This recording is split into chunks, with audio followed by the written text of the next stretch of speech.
Hey and welcome to the MX-5 guide on the Navarra medium speed circuit in iRacing. This track looks easy and it looks like an oval, but be careful because the first turn has a really high skill ceiling, which is a good news. If you practice it, then you will be able to drive away from your opponents, break the draft and have an easier time on the rest of the track. You can practice against my ghost car like for all the other guides. You can find the lab files on the community Discord, which is linked in the description down below, and the telemetry is also on Garage 61. The first turn looks difficult, but once we break it down and follow a strategy for every single apex, it becomes easy to handle. There are 3 apexes ahead of us, which is why we want to break this turn down into 3 different steps. Number 1 is we want to aim for a clean entry, that's what you see me doing right here.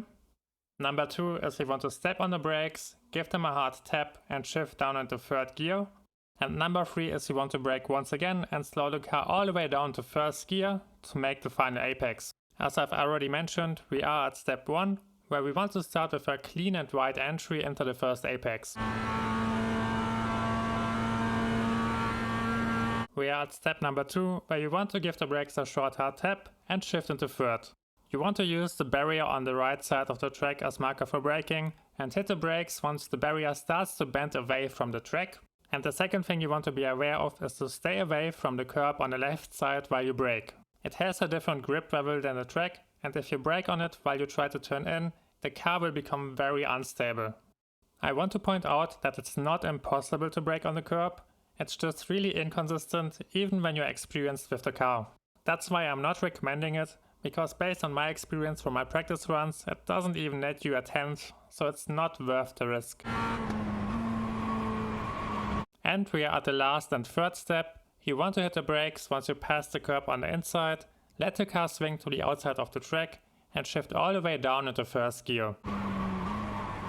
Approach the last apex on the left edge of the track, and there's a very important concept that you can learn that this track can teach you because you need it in every single turn. And it's outside, inside, outside. It basically means that you want to clip the outside curb on the entry, hit the inside curb at the apex, and exit on the outside curb on every exit. That way you make sure that you optimize your racing lines through the turns and carry your speed onto the next straights. So attack the apex, clip the inside curb, and as you can see it here, I'm already back on the throttle before I reach the inside curb, because we are heading onto a very long straight, which means that the earlier we are on the throttle, the earlier we will reach our maximum speed, which helps us to gain time on a long straight like the one that's coming up. Keep the outside, inside, outside in mind and exit this turn on the outside curb.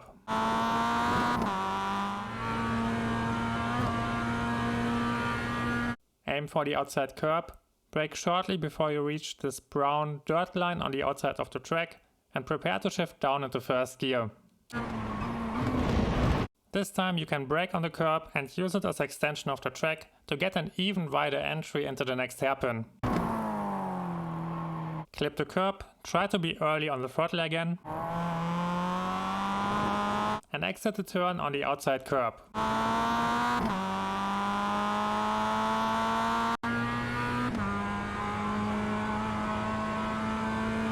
You want to approach the last turn the same way you approached the previous one. You want to aim for the outside curb, hit the brakes shortly before you reach it and prepare to shift down into 1st gear.